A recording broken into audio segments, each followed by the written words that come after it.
Cette semaine, Bezrat Hashem, nous commençons le livre de Shemot, le deuxième livre de la Torah. Nous raconterons tout d'abord une histoire qui se passe au XIXe siècle, à l'époque où, en Russie, on embrigadait pour 25 années des jeunes hommes pour qu'ils servent dans l'armée rouge. Ces 25 années, eh bien, la plupart du temps, elles les tuaient pas seulement spirituellement, mais au péril de leur vie, eh bien, beaucoup d'entre les combattants ne restaient pas en vie. Et la Russie, à l'époque, eh bien, venait observer quels étaient les braves jeunes hommes juifs qu'ils pouvaient kidnapper pour les envoyer dans ce service militaire interminable.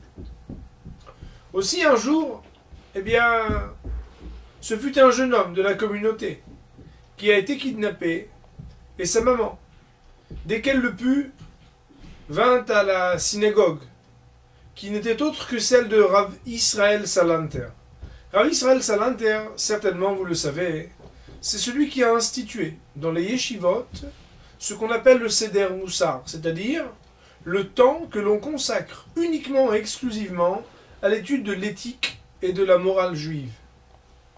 Alors, elle entre dans cette synagogue, le matin très tôt, et alors qu'on s'apprête à sortir le rouleau de la Torah pour faire la Kriyat Torah, la lecture, dans ce Sefer, elle dit non, il faut qu'on récolte un peu d'argent pour mon fils, s'il vous plaît. Et là, les responsables de la synagogue lui disent, écoutez madame, vous allez attendre un petit peu. Rav Israël Salanter, de leur dire, mais comment vous ne comprenez donc pas la douleur de cette femme? Et là, avant que l'on ne puisse sortir le rouleau de la Torah, Rav Israël Salanter fait un appel, tout le monde répond présent, parce que récolter l'argent, c'était la seule possibilité que cette maman pouvait avoir, afin de donner une somme qui pouvait libérer ce prisonnier. Pidyon Shevuim, une des mitzvot les plus importantes. Alors, mystérieusement, immédiatement après la lecture de la Torah, Rav Israël Salanter ne reste pas avec la communauté. Il sort et ne termine même pas sa prière. Lorsqu'on le questionna, mais pourquoi le Rav est-il sorti? Eh bien, tout simplement, il considérait qu'il n'était pas possible de prier avec une communauté qui n'était pas sensible à la douleur de cette maman. Et là, nous allons citer et expliquer un yesod, une idée fondamentale qui nous est transmise en particulier par le sabbat de Kelem, qui n'est autre que Rav Simcha Zissel, qui explique la chose suivante.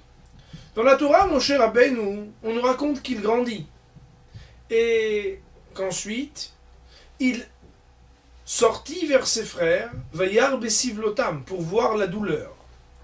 Et le commentaire de Rachid nous dit, c'était pour placer sur ses yeux et son cœur, de voir la douleur de ces Béné Israël. Comme on le sait, c'est ce fameux épisode où un Égyptien vient frapper un Juif. Moshe Rabbeinu de voir ce comportement, de s'approcher, de regarder à gauche puis à droite, et d'engloutir, tel que nous raconte la Torah, cet Égyptien. Alors, eh bien, cela va lui valoir très cher. Pourquoi? Parce que très peu de temps après, eh bien, on le sait bien, il va se passer un deuxième épisode, cette fois entre deux Juifs qui se querellent. Et lorsque Moshe Rabbeinu va intervenir, un d'entre eux va lui dire « Tu ne vas pas nous faire non plus ce que tu as fait à cet Égyptien ». Et là, Moshe Rabbeinu a dit « Achen noda adavar » ça y est, le royaume du Pharaon va être au courant de ce que j'ai fait. Et c'est ainsi qu'il dut s'enfuir. Nous dit Rav Simcha Zissel l'amorce de la délivrance qui permit à Moshe Rabbeinu, lorsqu'il s'est retrouvé à Midian, d'avoir la révélation dans le buisson ardent. lorsque Dieu lui demande de venir pour délivrer le peuple juif, eh bien tout ça s'est amorcé. Pourquoi? Parce que il a su compatir avec les béné Israël. La compassion, bien sûr que c'est important, mais peut-être ici un point fondamental, c'est que Moshe Rabbeinu, en tant que prince héritier de l'Égypte, pouvait être au courant des dernières nouvelles dans le palais même du pharaon. Il aurait pu avoir des reporters qui viennent lui raconter. Il aurait pu cliquer pour savoir ce qui se passe presque en temps réel. Mais Moshe Rabbeinu, ce qui fit de lui l'homme que Dieu a choisi pour intervenir dans la délivrance, la Géoula, c'est parce que il ne s'est pas suffi de savoir la douleur de l'autre, il s'est déplacé pour regarder ce qu'est la souffrance de l'autre. Et là, Moraï Verabotai, le secret, que savoir la douleur de l'autre, c'est un niveau, soit c'est important, mais ce qui nous est demandé, c'est d'être capable de ressentir la douleur de l'autre comme la sienne propre. Et pour cela, eh bien, il faut s'impliquer, pas seulement rester passif et impassible, en cliquant et puis en recevant un SMS puis un autre, à savoir plus ou moins ce qui se passe, mais être actif, malgré la modernité, malgré la passivité dans laquelle les médias nous placent, être malgré tout celui qui va aller à l'extérieur du palais pour s'investir et ressentir. Nathan, placé sur son cœur et sur ses yeux, de quoi ressentir la douleur de l'autre. Cette semaine à Yerushalayim, nous avons eu une fausse alerte. Une sirène a retenti et tout le monde a été pris de panique. Tout le monde court pour se réfugier dans les miklats, dans les salles qui sont, vous savez, hermétiques et fermées, les salles de protection. Et on pourrait se demander, mais puisque c'était une erreur, qu'est-ce qu'on doit apprendre?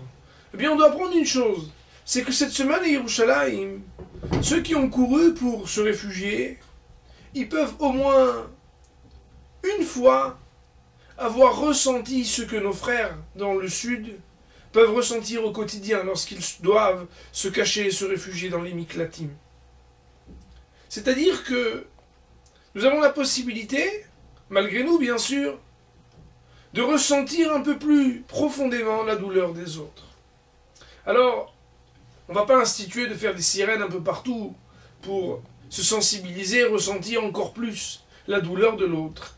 Mais peut-être par des réflexions ou par, tout du moins, des investissements, ne pas rester passif, ne pas rester dans son palais, ne pas rester confortable derrière les images qui nous sont données pour nous informer ou pour nous désinformer, mais appeler, encourager, écouter les gens qui sont sur le terrain, parce que dans le peuple juif, eh bien, ce qui permit jadis à Moshe Rabbeinu d'amorcer la délivrance, c'est le fait de se sensibiliser pour ressentir comme sa propre souffrance la souffrance de quelqu'un du peuple juif, du Ham Israël. Et c'est ce qui sera, Bezrat Hashem, la garantie pour nous tous d'amorcer la délivrance que l'on attend à chaque instant en se sensibilisant, en essayant de ressentir soi-même la douleur des béné Israël qui sont dans la souffrance. Qu'Akadosh Baruch Hu écoute nos prières et que lui aussi, comme on le sait, quand la Shekhinah, eh bien, elle voit les béné Israël qui souffrent, elle souffre elle aussi, nous disent nos sages, que les souffrances soient terminées et que très bientôt nous soyons à Yerushalayim pour le son du chauffard et plus des sirènes qui nous annoncera la venue du Messie. Bimeher Rabbi Yamenu. Amen. Shabbat Shalom.